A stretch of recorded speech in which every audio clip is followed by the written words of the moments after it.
Komo Bills Payments, how to pay your PLDT bills using Komo online. And kung bago ka sa channel na to and gusto mo pa ng mga tutorial videos na katulad nito, please click the subscribe button. So ngayon, meron akong balanse dito na 1,510 and mababawasan to kasi magbayad tayo sa PLDT. And gagamitin natin yung Komo, gamit lang yung cellphone natin. So hindi na kailangan lumabas, instead gamit lang yung cellphone, makakapagbayad na tayo ng bills online. And also, pinakita rin namin yung step-by-step guide on how to register to Komo. You may click this link sa taas to check that video. So, ngayon proceed na tayo and tap ko tong pay kasi magbabayad na tayo ng bills. And dito, merong mga industry like electricity, government loans. Try nating hanapin na lang yung PLDT. So, search natin yan. So, ito siya.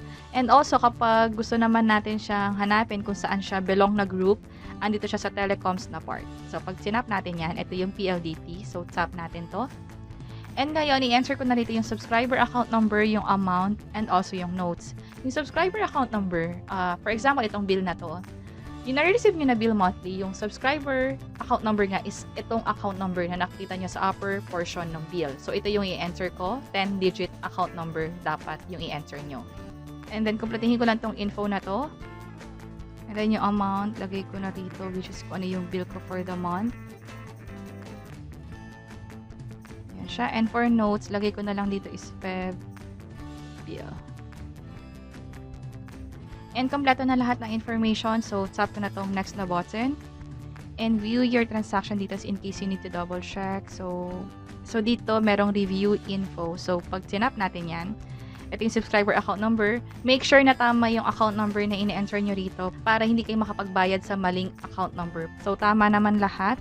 So, less info. So, para makapag-proceed, pull up natin to send. So, pull up natin yan.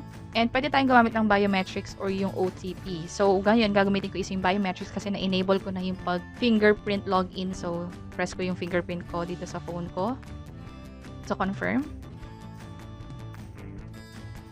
And payment sent. So, dito nakalagay. And also, meron dito nag-pop up na dalawa yung nag-pop up. May isang text. Successful na nga yung pagbayad. And also, dito is kung gusto ba natin siyang i-save next time. So, dito, i-save ko na siya as Nanay PLDT.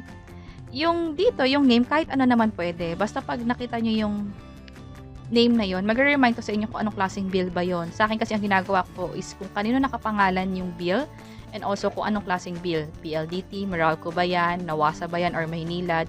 And kung sa akin ba yan nakapangalan or sa mother ko or sa kapatid ko. And check ko na to.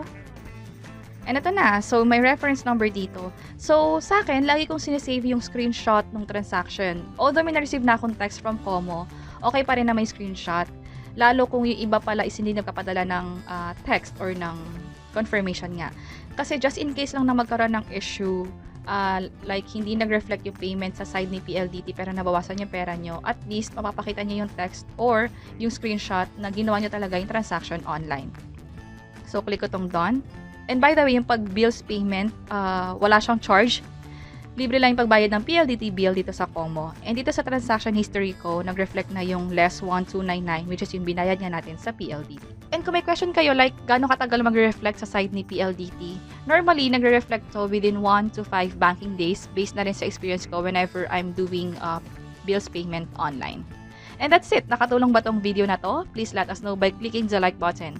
And kung may naisip kayong questions or topics na tingin nyo pwede namin i-share online, please let us know by providing a comment below. And ito pa yung mga videos na pwede nyo i-check. I hope na makatulong to. And this is Lou from Investlibrary. Until next time, bye-bye!